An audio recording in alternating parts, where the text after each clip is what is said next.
पुणी फेरिला अर्चना नाग एपिसोड गिरफ्तारी पछर गुमर खोली प्रेसमिट अर्चना अर्चना को जेल रे पुरेवा पछरे बीजेपी किए किए थे कारपोरदार से ना सार्वजन कर अर्चना पूरा घटनार मास्टरमाइंड थे बबी बाया और मानस मंगराज एम हाथ मिलाई पूर्वतन डीसीपी प्रतीक सिंह एसीपी प्रकाश पाल हिमांशु स्वाई तत्कालीन बाल्यता आईसी अनूप कानूनगो राजनीतिक षड्यंत्र में सामिल होते बीजेडी नेता और high ranker police officer jail प्यारेड नारे पाखु जाऊे पागली बोली स्वीकार करने को बाध्य करा राज्य छाड़ी चली जावाक चाप पका जाऊला जेल रे निर्यातना दि जाऊला विष इंजेक्शन दि जाऊला चारे विष मिसाऊले मुख्यमंत्री को अभियोग प्रकोष्ठ लिखित भाव यह अवगत कराई अर्चना मो से तो गोटे कंडीशन कले मु कहली मते बाहर कर एठू तापर तमे कोन कहछ तम कंडीशन रे मु राजी अगेंस्ट भी मु मरिबे परिस्थिति रे थिबी मो पाखरे किछि ऑप्शन ही नथिला तांको कथा को एक्सेप्ट करबा छडा ताना समस्त किना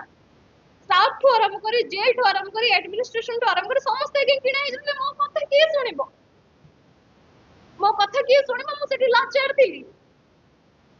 गणमाध्यम भी से न्यूज रे तांकोरी रिपोर्ट्स रे समस्त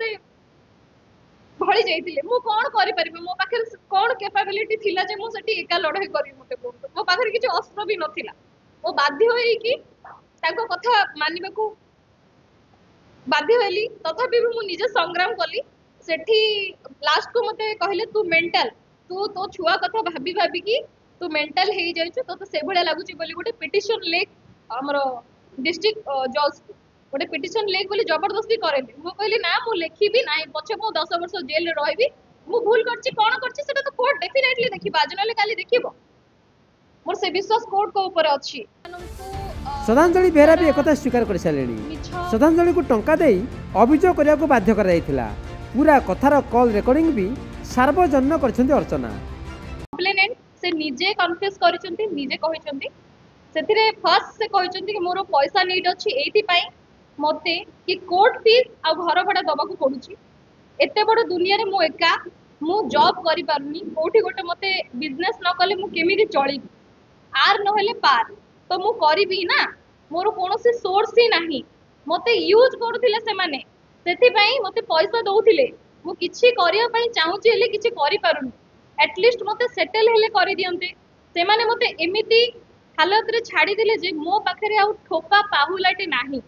से माने मते यूज एंड थ्रो करी छाडी देले मु तो से मानको 4 रु 5 कोटी टंका मागु नथिली जेते कि होउची एटलीस्ट गोटे अमाउंट जोथिरे मु व्यापार करी कि चली पारी प्रथम स्टेटमेंट कंप्लेनेंट श्रद्धांजलि सेपटे अर्चना कह आरोप को खंडन करछंती अमरेश जेना और बाया अमरेश कहछंती या तदंत सापेक्ष अर्चना को अभियोग भित्तिहीन तांकर घटना रे संपृक्ति नाही अर्चना को जानि नाहंती बोली कहछंती मानस मंगराज चक्रांत करे अर्चना को मुहरे ताको ना कुहा जाउची बोली कहछंती मानस सेटा तो आज्ञा सेटा ही तो इन्वेस्टिगेशन रो गोटे पार्ट सेटा ही तो इन्वेस्टिगेशन रो पार्ट आज्ञा तो मु तो किछि नो आपण माने समस्त मते कहीं के इंपोर्टेंस देले काहे कि जिन मोर अरेस्ट को एते माने ये कर दिया गल लोक तो मर्डर करके जेल जाउछन तांको के चिनुची किंतु मते बहुत लोक चिन्छु मु काहा मर्डर करछि आ बलात्कार करछि कि कहार किछि करि सजै दिया गला लेडी ब्लैकमेलर सजै दिया गला मते लेडी ब्लैकमेलर कोन कंट्रोल होउतिला थर्ड फ्लोर रे नवीन बाबू कोन देख रेख करूथिले बबी बाबू को कोन कार्यानुष्ठान थिला को भली भाबरे एठी कोन चलथिला एठी विगत 24 वर्ष रे आ गया न्याय व्यवस्था जीरो आईन श्रृंखला परिस्थिति विपर्यस्त पुलिस व्यस्त अछंती नेगोशिएशन गोटे लियासनिंग एजेंट भाबरे काम करिया रे पुलिस व्यस्त थिले ऑनरेबल डीसीपी प्रतीक सिंह को कथा जदी कहिबी आज्ञा प्रतीक सिंह व्यस्त थिले आईन रो जो स्थिति आईन को कोबळा कंट्रोल करिवे से काम रे व्यस्त थिले कोबळी भाबरे डिफेम करि परिबे प्रमाण नष्ट करि परिबे 24 वर्ष रे से अयोग्य करप्ट से धड़ा पिंदी थिबा धड़ा पोशाक रे से जो कड़ा कारनामा करूथिबा से ऑफिसर बा से नेता मानको आगे किछि क्वेश्चन पचरायलानी केही पचारलेनी आमे पचारलुनी केही पचारलेनी से माने काहे तदंत घेरो को आसले अर्चना नाग को हाई प्रोफाइल सेक्सटर्सन केस रे ईडी गिरफ्त करथिला हनी ट्राप मामलें तथाकथित ब्लाकमेलर मास्टरमाइंड थिले अर्चना। ईडी अर्चना भुवनेश्वर थिबा 3 कोटी 64 लाख टंकार बंगला जबत करथिला।